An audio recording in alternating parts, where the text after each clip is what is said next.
నమస్తే V3 news కు స్వాగతం. నేను మారుతీరా. ముందుగా బులెటిన్ లో హెడ్లైన్స్ చూద్దాం. హిమాయత్ నగర్ లో తెలంగాణ రాష్ట్రీయ లోక్దల్ పార్టీ నూతన కేంద్ర కార్యాలయం ప్రారంభం. హాజరైన టీఆర్ఎల్డీ పార్టీ అధ్యక్షులు కపిలవాయి దిలీప్ కుమార్. టీఆర్ఎస్ ప్రభుత్వం చేస్తున్న అక్రమ భూదందాలను నిరసిస్తూ రిలే నిరాహార దీక్షలు.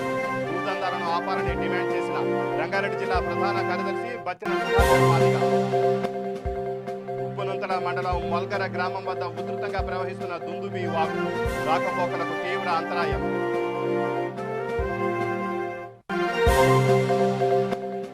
రైతాంగ సమస్యలపై ఛేడో ప్రగతి భవన్ ముట్టడి కార్యక్రమానికి పిలుపునిచ్చిన రాష్ట్ర కిసాన్ కాంగ్రెస్. ముందస్తు అరెస్టు చేసిన పోలీసులు. రంగారెడ్డి జిల్లా చేవెళ్ల మాజీ ఎమ్మెల్యే కేఎస్ రత్నం బంధువులపై రౌడీ షీటర్ దాడి. ఘటనలో తీవ్ర గాయాల పాలైన మెడికల్ షాప్ యజమాని. ఇక ఆ బులెటిన్లో డీటెయిల్స్ చూస్తే తెలంగాణ రాష్ట్రీయ లోక్దల్ పార్టీ నూతన కేంద్ర కార్యాలయాన్ని హైదరాబాద్లోని హిమాయత్ నగర్లో ఆ పార్టీ అధ్యక్షులు Kapilavai Dilip Kumar, Hyderabad environmental association president doctor Devulapalli Keshavarao కలిసి ప్రారంభించారు. ఈ సందర్భంగా ఏర్పాటు చేసిన మీడియా సమావేశంలో ఆయన మాట్లాడుతూ తెలంగాణ ఉద్యమంలో టీఆర్ఎల్డీ పార్టీ ముందు వరుసలో ఉండి పోరాటం చేసిందన్నారు. మిలిటెంట్ పోరాటాలు చేసిన ఏకైక పార్టీ తమ పార్టీనే అని చెప్పారు. టీఆర్ఎల్డీ పార్టీ తెలంగాణ వచ్చాక కొంత స్తబ్దతకు లోనైందన్నారు. రాబోయే రోజుల్లో మనకు మంచి రోజులే వస్తాయని భావించి నిధులు నియామకాలు అనే స్వప్నం నెరవేరుతుందని అనుకున్నామని, కానీ 2 సార్లు అధికారంలోకి వచ్చిన టీఆర్ఎస్ ప్రభుత్వం ఈ 3 వాగ్దానాలను నెరవేర్చడంలో ఘోరంగా విఫలమైందన్నారు. అందుకే రాబోయే రోజుల్లో అన్ని జిల్లాలలో పార్టీ కార్యాలయాలు ప్రారంభించి ప్రజా ఉద్యమాలలో ప్రత్యక్షంగా పాల్గొనడమే కాకుండా నిజమైన సామాజిక తెలంగాణ లక్ష్యంగా రాబోయే రోజుల్లో పోరాటం చేస్తామని దిలీప్ కుమార్ తెలిపారు.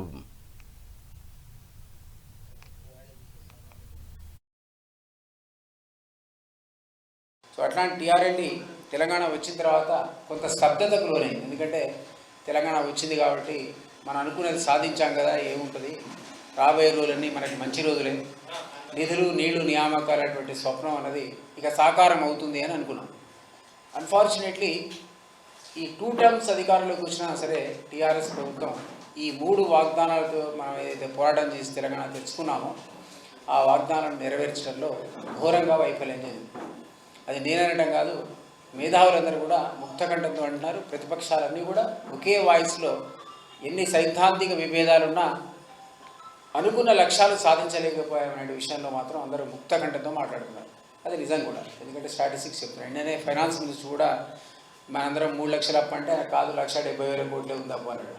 అంటే ఆయన బహుశా కార్పొరేషన్లో అయితే డైరెక్ట్ పోయి బ్యాంకుల ద్వారా తెచ్చుకునే లోన్స్ను కలిపి లెక్కించినట్టున్నాడు. అది కూడా కలిపి లెక్కిస్తే అది 3,20,000 కోట్లకు వస్తుంది. సో అంత అప్పు ఈ రాష్ట్రంలో ఉన్న అనుకున్నటువంటి ప్రాజెక్టులు ఏమీ పూర్తి కాదు. 10,000 కోట్లతో మహబూబ్నగర్లో ప్రాజెక్టులు పూర్తి చేయొచ్చు. ఈ మధ్యకాలంలో మీరే తెలంగాణ జర్నలిస్ట్ అసోసియేషన్ తరఫున ఒక రౌండ్ టేబుల్ కాన్ఫరెన్స్ పెట్టారు. అందులో ఫోకస్ మీరు ఈ ప్రాజెక్టుల మీద పెట్టారు. అంటే చిన్న చిన్న ప్రాజెక్టులని కూడా అందులో పార్టిసిపేట్ టెక్నికల్ ఎక్స్పర్ట్స్ అభిప్రాయం ప్రకారం ఒక 10,000 కోట్లతో మ్యాక్సిమం 20,000 కోట్లతో చాలా ప్రాజెక్టులు తెలంగాణలో పూర్తి అయి ఉండేవనేది అందరి యొక్క మేధావుల యొక్క అభిప్రాయం. అది జరగలేదు. ఏం జరిగింది మరి అంటే కాళేశ్వరం లాంటి ప్రాజెక్టులు ఏవైతే అన్ప్రొడక్టివ్, దేనికైతే ఎకరానికి 25,000 ఈరోజు ఖర్చు పెట్టాల్సిన అవసరం ఉందో అట్లాంటి వాటి మీద ఫోకస్ చేశారు. ఎందుకు చేస్తారన్నది అందరు చెప్తూనే ఉన్నారు. మీకు తెలుసు, నేను చెప్పాల్సిన అవసరం లేదు. కేవలం కక్కుర్తిపడి కమిషన్ల కోసం ఆ ప్రాజెక్టు మీద ఫోకస్ చేశారు తప్ప నిజానికి 25,000 రూపాయలు ఒక ఎకరానికి ఖర్చు పెట్టి రైతుకు మీరు నీళ్ళు ఇస్తే మరి అంటే మనందరం ట్యాక్స్ పేయర్స్, ఆ డబ్బులని మనం కడతాం. ఆ రైతుకి ఇవ్వడంలో ఏం ఉనగురుతుంది ప్రయోజనం? ఆ 25,000 ఇస్తే వ్యవసాయం మానేసుకునే వాళ్ళు చాలామంది ఉన్నారు. సో అది కరెక్ట్ కాదు. అంటే ప్రొడక్టివ్ అసెట్స్ క్రియేట్ చేయడంలో ఏదైతే మనకు లాంగ్ టర్మ్ బేసిస్లో ప్రొడక్టివ్ అసెట్స్ రావాలో అవి రావలేదు. కాబట్టి ప్రభుత్వం ఫెయిల్యూర్స్ ఉన్నాయి. కాబట్టి తిరిగి మేము ఈరోజు తెలంగాణ రాష్ట్రీయ లోక్దల్ అనేటువంటిది రివైవ్ చేసాం. ఇది ఆల్రెడీ ఉన్న పార్టీ, కాకపోతే స్తబ్దతలోనే ఉన్నది. దాన్ని రివైవ్ చేసి ఈరోజు మా కేంద్ర కార్యాలయాన్ని మీ సమక్షంలో ప్రారంభించుకోవడం జరిగింది. ఈ కార్యాలయాన్ని సౌహృదయతో హైదరాబాద్ ఎన్విరాన్మెంట్ సొసైటీ అధ్యక్షుడైనటువంటి డాక్టర్ దేవులపల్లి కేశవరావు గారు ప్రారంభించారు.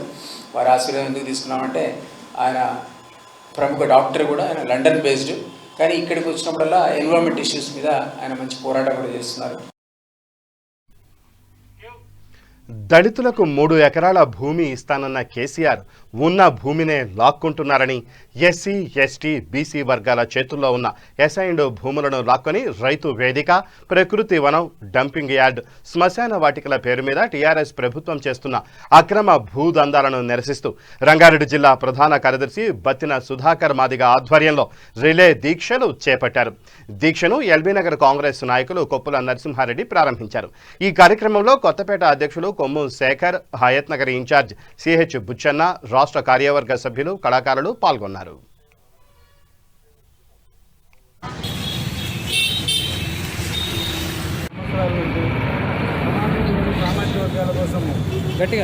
సమాజంలోని సామాజిక వర్గాల కోసం అలపెరిగిన పోరాటం చేసిన గౌరవ శ్రీ మందకృష్ణ మాదిగ గారి ఆధ్వర్యంలో తెలంగాణ ప్రభుత్వం వ్యవహరిస్తున్న తీరు నిరసనగా తెలంగాణ ప్రభుత్వం గత ప్రభుత్వాలు ఇచ్చిన ఎస్సీ, ఎస్టీ, బీసీ మైనార్టీలకు అసెంబ్లీ ముందు కేసీఆర్ ప్రభుత్వం దొంగసాటుతోటి హరితహారమని, ప్రకృతి వనమని, వైకుంఠ వనవాసమని నానాగా పేర్లతోటి ఇచ్చిన భూమిని ప్రభుత్వం ఉద్దేశపూర్వకంగా దళితులను ఎదుగుదలను చూసి ఓర్వలేకనే కావాలని కేసీఆర్ ప్రభుత్వం దళితులకు ఇచ్చిన అసైన్మెంట్ భూమి రావడానికి ప్రయత్నిస్తున్న దానిలో ముఖ్య భాగంగా దానికి వ్యతిరేకిస్తూ గౌరవ మందకృష్ణ మాదిగ గారు ఈ నెల 10వ తారీఖు నుండి తెలుగు రాష్ట్రాల్లోని 2 ఉమ్మడి రాష్ట్రాల్లోని నిరసన నిరాహార దీక్షలు చేయడం జరిగింది.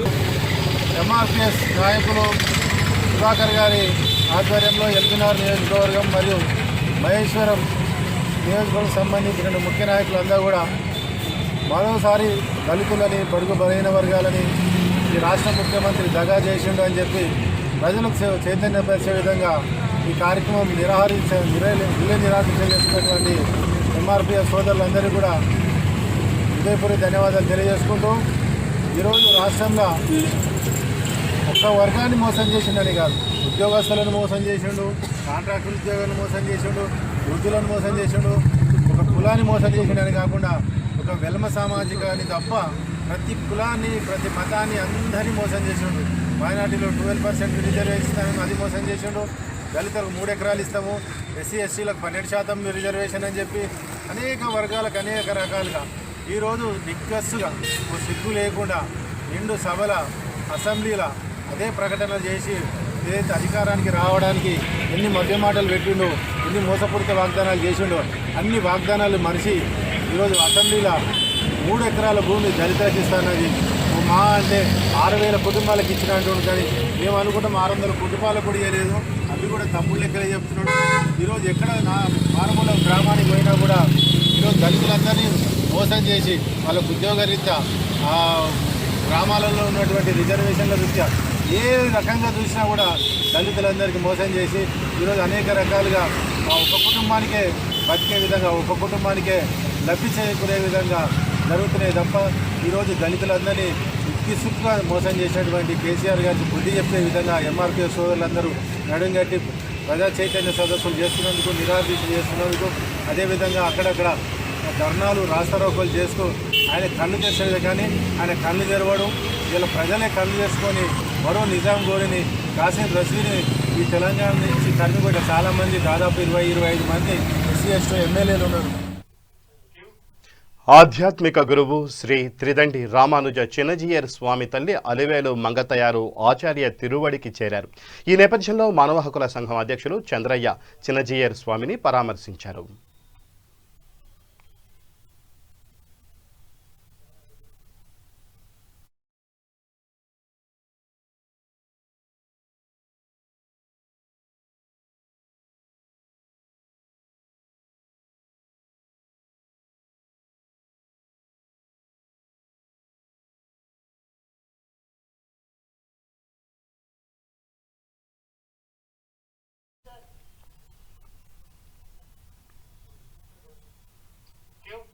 నాగర్ కర్నూలు జిల్లా ఉప్పునుంతల మండలంలో 2 రోజుల నుంచి కురిసిన వర్షానికి ఉప్పునుంతల మండలం మొల్గర గ్రామం వద్ద దుందుబి వాగు ఉధృతంగా ప్రవహిస్తోంది. దీంతో అచ్చంపేట నుండి మొల్గర మీదుగా కల్వకుర్తికి వెళ్లే రాకపోకలు నిలిచిపోయాయి. ఉప్పునుంతల మండలంలోని వివిధ గ్రామాలలో పంటలు నీట మునిగాయి. భారీ వర్షానికి మొల్గర గ్రామ సమీపంలోని ఇసుక క్వారీలో 3 ట్రాక్టర్లు ఇరుక్కోవడంతో జేసీబీల సహాయంతో ఇసుక ట్రాక్టర్లను బయటకు తీశారు. వరద ఉధృతి పెరగడంతో గ్రామ సమీపంలో వరద నీటికి రాకపోకలు నిలిచిపోయాయి. వ్యవసాయ పొలాల్లోకి వరద నీరు చేరి చాలా వరకు పంట పొలాలు నీటిలో మునిగిపోయాయి. ఎగువన కురుస్తున్న వర్షాలకు డిండి ప్రాజెక్టుకు వరద ఉధృతి పెరిగిపోయింది. దీంతో డిండి ప్రాజెక్టు నిండు కుండలా మారింది. ప్రాజెక్టును చూసేందుకు పర్యాటకులు, చుట్టుపక్కల గ్రామాల ప్రజలు, శ్రీశైలం వెళ్లే యాత్రికులు పెద్ద ఎత్తున వచ్చిపోతుండటంతో ప్రాజెక్టు పరిసరాలు పర్యాటకులతో కిటకిటలాడుతున్నాయి. పోలీసులు ప్రాజెక్టు పరిసరాలలో భద్రతా చర్యలు చేపట్టారు.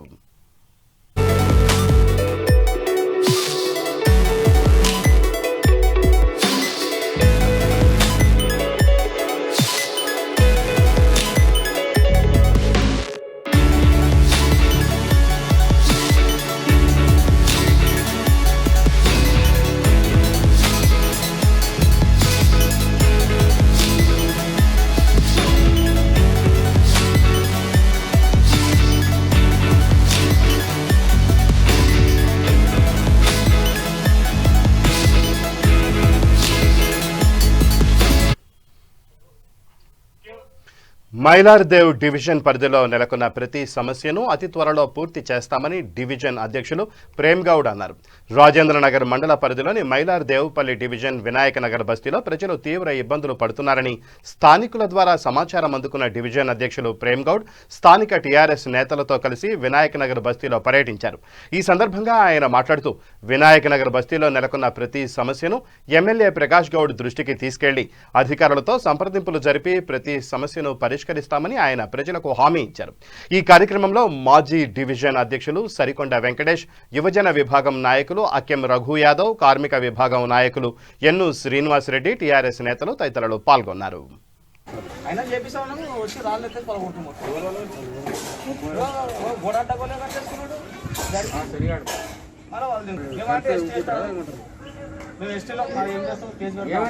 జాగోలకు సంబంధం లేదు. వీళ్ళు కావాలని తాగి వాళ్ళ మన పైపుల మీద కట్టారు. అది ఇద్దరి మధ్య గల్లి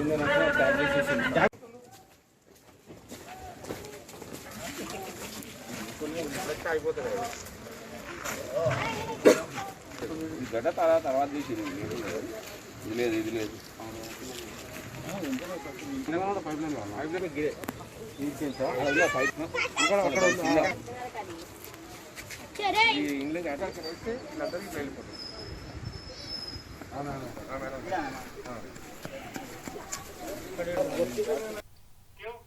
రాష్ట్ర కిసాన్ కాంగ్రెస్ రైతాంగ సమస్యలపై చలో ప్రగతి భవన్ ముట్టడి కార్యక్రమానికి పిలుపునిచ్చిన నేపథ్యంలో కొడిమ్యాల మండల కాంగ్రెస్ నాయకులను పోలీసులు ముందస్తు అరెస్ట్ చేశారు. ఈ బైండోవర్లో కాంగ్రెస్ పార్టీ మండల అధ్యక్షులు చిలుబేరి నారాయణ గౌడ్, ఉప సర్పంచ్ జీవన్ రెడ్డి, ఎంపీటీసీ సభ్యులు జమాల్పూరి రాజేందర్, పట్టణాధ్యక్షులు నాంపల్లి సుధాకర్ తదితరులున్నారు. మరియు ఉప సర్పంచ్ మరియు వర్కింగ్ ప్రెసిడెంట్ జీవన్ రెడ్డి గారిని, మరి వార్డు మెంబర్ సుధాకర్, అలాగే పార్టీ అధ్యక్షులు మన యూత్ కాంగ్రెస్ అధ్యక్షులు మరియు ఎంపీటీసీ రాజేందర్ గారు, రవి గారు, సలాం, లక్ష్మీరాజ్, బండి లక్ష్మీరామ గారు, అందరూ మేము ఈరోజు హైదరాబాదు మన ప్రగతి భవన్ ముట్టడి కొరకు ముందు జాగ్రత్తగా ఎస్ఐ గారు మమ్మల్ని రాత్రి 10 గంటలకి అరెస్ట్ చేయడం జరిగింది. కావున అందుకు మేము నిరసనగా ఈరోజు మేము నిరసిస్తున్నాం.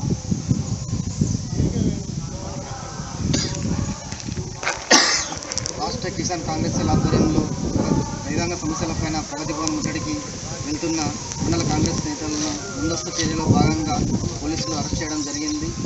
రాష్ట్రంలో భారీ వర్షాల వల్ల నష్టపోయిన రైతులకు వెంటనే నష్టపరిహారం చెల్లించాలనే ఉద్దేశంతో మొక్కజొన్న కేంద్రాలను ఏర్పాటు చేయాలనే ఉద్దేశంతో రాష్ట్ర అధ్యక్షులు సంకెటి అన్వేష్ రెడ్డి గారి ఆధ్వర్యంలో ప్రగతి భవన్ ముట్టడికి చేపట్టిన కార్యక్రమాన్ని ఇలా ముందస్తుగా పోలీసులు అరెస్టు చేయడం, రైతుల సమస్యని ప్రభుత్వానికి తెలియనియకుండా ఇట్లా ముందే అరెస్టులు చేసి అప్రజాస్వామికంగా అరెస్ట్ చేయడం అనేది దురదృష్టకరం.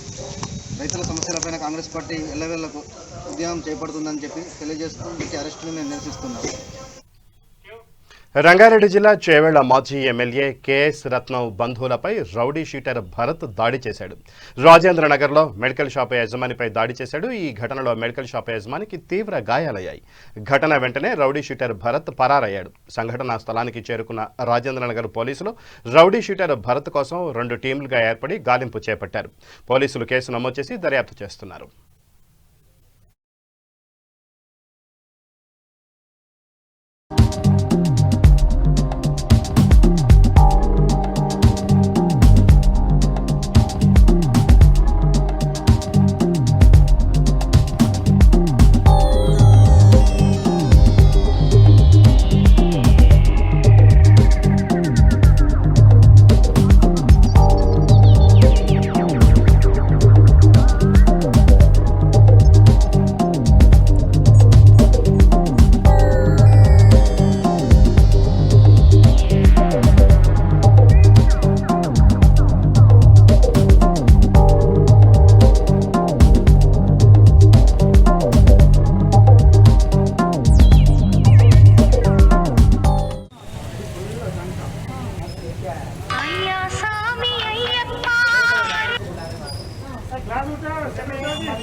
पूरा ग्लास तोड़ रहा है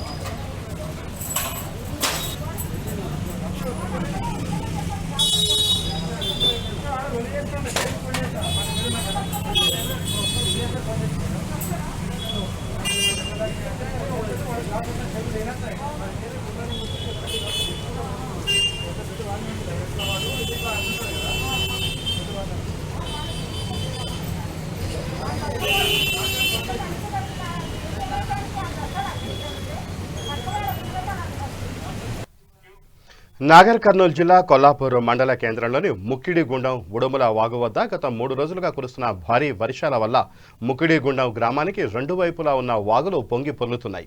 దీంతో ప్రజల రాకపోకలకు ఇబ్బందులు ఏర్పడ్డాయి. విషయం తెలుసుకున్న ఎమ్మెల్యే బీరం హర్షవర్ధన్ రెడ్డి ముక్కిడిగుండం గ్రామ ప్రజలకు బియ్యం, కూరగాయలు, ఇతర నిత్యావసర వస్తువులు బోటు ద్వారా తీసుకెళ్లి పంపిణీ చేశారు. ఎవరూ భయపడవద్దంటూ వారికి భరోసా కల్పించారు. ప్రజలకు ఎలాంటి ఇబ్బందులు కలగకుండా చూడాలని కొల్లాపూర్ తహసీల్దార్ ఇక్బాల్, సిఐ వెంకటరెడ్డి, డాక్టర్ చంద్రశేఖర్లకు సూచించారు.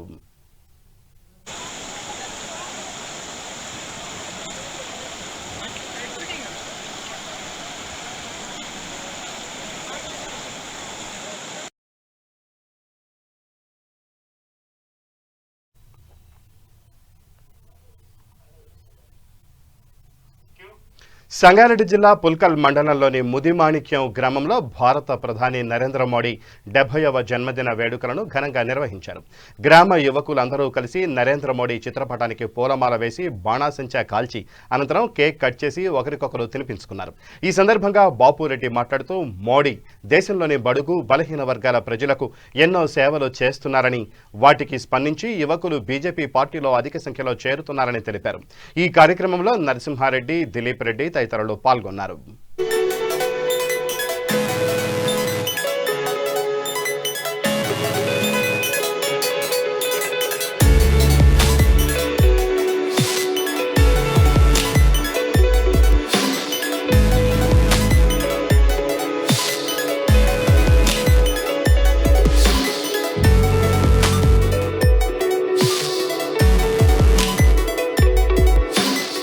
ఈరోజు భారతదేశ ప్రధాని శ్రీ నరేంద్ర మోడీ గారి పుట్టినదినం సందర్భంగా ఈరోజు ముద్మాయిట్లోని యువకులందరూ కలిసి ఆయన వేడుకలను అంగరంగ వైభవంగా నిర్వహించడం జరిగింది.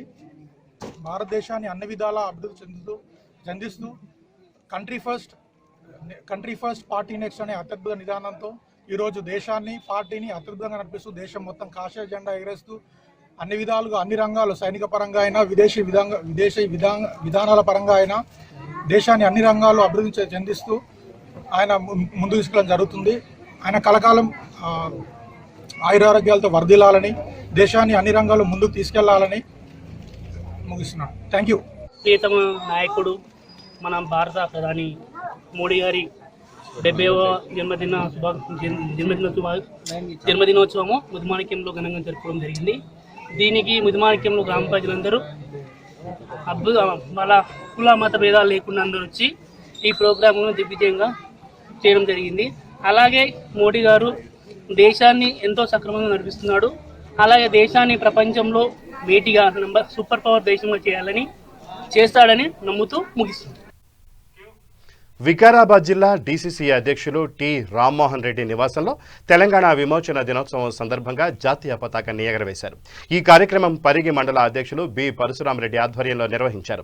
అనంతరం మండల అధ్యక్షులు బి పరశురామరెడ్డి మాట్లాడుతూ తెలంగాణ విమోచన దినోత్సవాన్ని ప్రభుత్వం అధికారికంగా నిర్వహించాలని డిమాండ్ చేశారు. ప్రధానమంత్రిగా ఉన్నప్పుడు ఈ బ్రిటిష్ ఎవరైతే ఈ నిజాం సర్కార్ ఉన్నారో అప్పుడు మనకు ఈరోజు మనం విలీనం చేసింది. మనం ఈ యొక్క తెలంగాణ మనకు విలీనం చేసింది ఈరోజు. కాబట్టి మనం ఈ తెలంగాణ విలీన దినోత్సవం ఈరోజు జరుపుకుంటున్నాం. ఈ యొక్క విలీన దినోత్సవాన్ని అధికారికంగా ప్రకటించాలని మనం కాంగ్రెస్ పార్టీ నుంచి పిలుపునిస్తున్నాం. ఈరోజు మన పిసిసి పిలుపు మేరకు ప్రతి నియోజకవర్గంలో, ప్రతి మండలంలో ఈరోజు తెలంగాణ విలీన దినోత్సవం మనం జరుపుకుంటూ జెండా ఎగరేసి కార్యక్రమం చేస్తున్నాం. ఈరోజు మన నాయకుడు మన డాక్టర్ టి రామ్మోహన్ రెడ్డి మాజీ ఎమ్మెల్యే డిసిసి అధ్యక్షులు గారు ఈరోజు కూడా 1950 నాడు హైదరాబాద్లో, ఈరోజు 1957లో అక్కడ ఉన్న స్థూపం దగ్గర ఇప్పుడు జెండా ఎగరేషన్లు మన రామ్మోహన్ రెడ్డి సార్ గారు పాల్గొన్నారు. ఇప్పుడు ఫోటో పంపించారు. మనం కూడా ఆయన ఆధ్వర్యంలో ఆయన ఆదేశాల అనుసారం మనం రోజు జెండా ఎగరేసినాం. ఇప్పుడు మున్ముందు తెలంగాణ విలీన దినోత్సవం మన మొదటి కేంద్ర హోంమంత్రి ఆ సైనిక చర్యను చేపట్టి ఈ తెలంగాణ రాష్ట్రాన్ని, తెలంగాణ అంటే హైదరాబాద్ సంస్థానాన్ని, తెలంగాణతో కూడిన హైదరాబాద్ సంస్థానాన్ని మరియు నల్లగొండను వీటన్నిటిని 1948 సెప్టెంబర్ 17 నాడు ఈ నిజాం పాలన నుండి హైదరాబాద్ సంస్థానాన్ని తెలంగాణలో విమోచనం చేసినందుకు ఈనాడు మనము విలీన దినాన్ని ఈనాడు జరుపుకుంటున్నాం. అదే ఆనాడు తెలంగాణ ఉద్యమంలో కేసీఆర్ గారు, ఈనాటి ముఖ్యమంత్రి, ఆనాడు ఉద్యమకారుడు తెలంగాణ ఈ సంస్థాన దినాన్ని, విమోచన దినాన్ని అధికారికంగా జరపాలని ఆనాడు కాంగ్రెస్ పైన ఎన్నోసార్లు పోరాటం చేయడం జరిగింది. కానీ ఈనాడు అధికారంలోకి వచ్చినాక కేసీఆర్ గారు మర్చిపోయినారు. ఇప్పుడు అధికారికంగా జరపమంటే జరపడం లేదు. ఎందుకు జరపాలి, నేను అన్న ఆ మాట అని అంటున్నాడు, తప్పించుకుంటున్నాడు. ఆనాడు ఎందరో అమరవీరుల త్యాగ ఫలితమే ఈ తెలంగాణ విమోచన దినం మనకు ఏర్పడింది. వేలాది మంది చనిపోయారు. మొట్టమొదటిగా దొడ్డి కొమరయ్య అనే ఒక ఉద్యమకారుడు చనిపోవడం వల్ల ఆనాడు సైనిక ద్వారా ఈ రాష్ట్రాన్ని మనం సాధించుకున్నాం.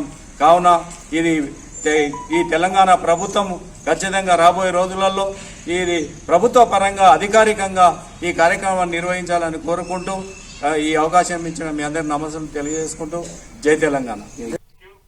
తెలంగాణ విమోచన దినోత్సవం సందర్భంగా యాదాద్రి భువనగిరి జిల్లా వలిగొండ తహసీల్దార్ కార్యాలయం ముందు జాతీయ జెండాను బీజేపీ నాయకులు ఎగరవేశారు. ఈ సందర్భంగా నేతలు మాట్లాడుతూ తెలంగాణ విముక్తి కోసం ఎంతో మంది మహానుభావులు పోరాటాలు చేసి ప్రాణాలు త్యాగం చేశారని గుర్తు చేశారు. ముఖ్యమంత్రి కేసీఆర్ అధికారంలో లేనప్పుడు విమోచన దినోత్సవాన్ని నిర్వహించాలని అప్పటి ప్రభుత్వాలను డిమాండ్ చేసిన ఆయన ప్రస్తుతం అధికారంలోకి రాగానే అన్నీ మరిచిపోయారని తెలిపారు. తెలంగాణ విముక్తి కోసం అసూలు బాసిన వారి పోరాటాలను స్మరించుకునేందుకు సెప్టెంబర్ 17 విమోచన దినోత్సవాన్ని అధికారికంగా నిర్వహించాల్సిన బాధ్యత ప్రభుత్వంపై ఉందని ఆయన పేర్కొన్నారు. విమోచన దినోత్సవాన్ని అధికారికంగా నిర్వహించే వరకు బీజేపీ పోరాటం ఆగదని స్పష్టం చేశారు. ఈ కార్యక్రమంలో జిల్లా ఉపాధ్యక్షులు దంతూరి సత్తయ్య గౌడ్, ఉప సర్పంచ్ మైసోళ్ల మత్స్యగిరి తదితరులు పాల్గొన్నారు.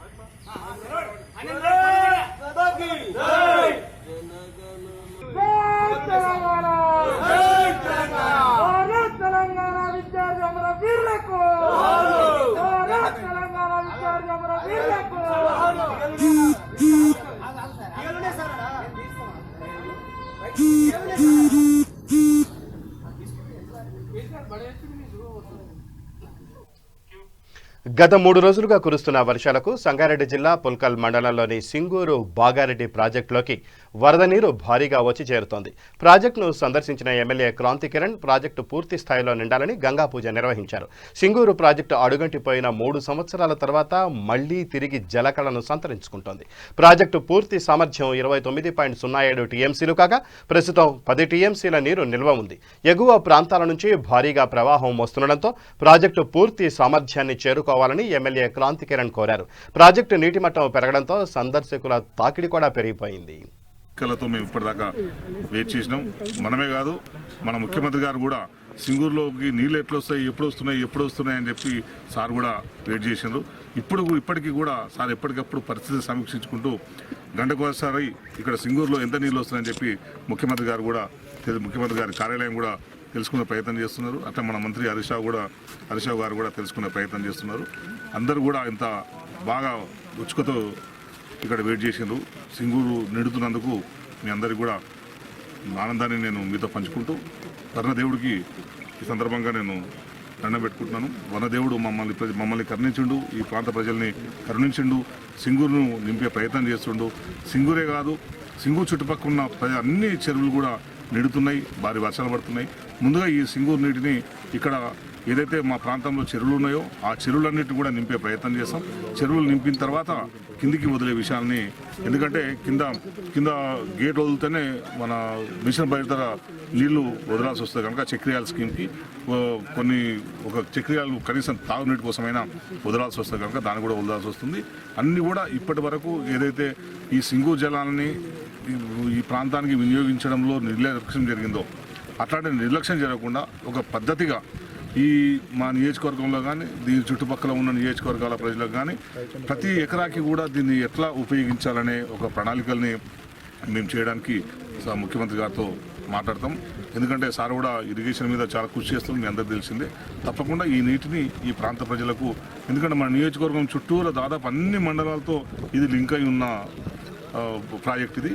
అన్ని మండలాల్లో కూడా ప్రజలు పుష్కలంగా తాగునీరు అందుతుంది, వ్యవసాయానికి కూడా అందుతుందని చెప్పి నేను ఆశిస్తున్నాను. ఇది మన ఇక్కడ ప్రజల జీవన విధానాల్లో మార్పును తీసుకొస్తుందని చెప్పి, అద్భుతమైన మార్పును తీసుకొస్తుందని చెప్పి నేను ఆశిస్తున్నాను. అంతేకాదు ఈ ప్రాంతం కూడా సింగూరు కూడా టూరిజంగా అభివృద్ధి చెందుతుంది. ఇంతకుముందు ప్రతిసారి కాలువలు మన గేట్లు ఎత్తినప్పుడు మాత్రమే జనాలు వచ్చేవాళ్ళు. మీరు వెనకాల చూస్తున్నారు కదా, గేట్లు ఎత్తకున్న 3 టీఎంసీల నుంచి 9 టీఎంసీలు ఉన్న వరకు 12 టీఎంసీలు ఉన్న వరకు కూడా జనాలు తండోపతండాలుగా సింగూరుకు వస్తున్నారు. ఇది మంచి హైదరాబాద్కు ఒక గంట సేపట్లోనే గంట ప్రయాణం హైదరాబాద్ నుంచి కట్టడానికి చాలామంది టూరిస్ట్ ఇక్కడికి వస్తున్నారు కనుక ఈ ప్రాంతం కూడా టూరిజం డెవలప్ అవుతుంది. సింగూరులోకి వరద ప్రవాహం రావడం చాలా ఆనందంగా ఉంది. గత 3 రోజులుగా భారీ వర్షాలు పడుతున్నాయి దీని ఎగువ ప్రాంతాల్లో. ఇక బులెటిన్ ముగించే ముందు హెడ్లైన్స్ మరోసారి. హిమాయత్ నగర్లో తెలంగాణ రాష్ట్రీయ లోక్దల్ పార్టీ నూతన కేంద్ర కార్యాలయం ప్రారంభం. హాజరైన టీఆర్ఎల్డీ పార్టీ అధ్యక్షులు కపిలవాయి దిలీప్ కుమార్. టీఆర్ఎస్ ప్రభుత్వం చేస్తున్న అక్రమ భూదందాలను నిరసిస్తూ రిలే దీక్షలు. భూదందాలను ఆపాలని డిమాండ్ చేసిన రంగారెడ్డి జిల్లా ప్రధాన కార్యదర్శి బత్తిన సుధాకర్ మాదిగ. ఉప్పునుంతల మండలం మల్గర గ్రామం వద్ద ఉధృతంగా ప్రవహిస్తున్న దుందుబి వాగు. రాకపోకలకు తీవ్ర అంతరాయం.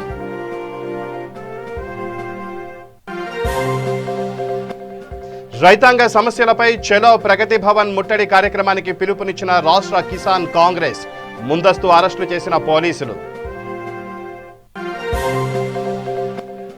రంగారెడ్డి జిల్లా చేవెళ్ల మాజీ ఎమ్మెల్యే కేఎస్ రత్నం బంధువులపై రౌడీ షీటర్ దాడి. ఘటనలో తీవ్ర గాయాల పాలైన మెడికల్ షాపు యజమాని.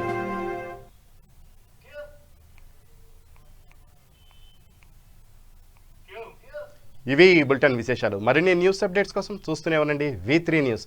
లక్ష్యం సమాజ హితం.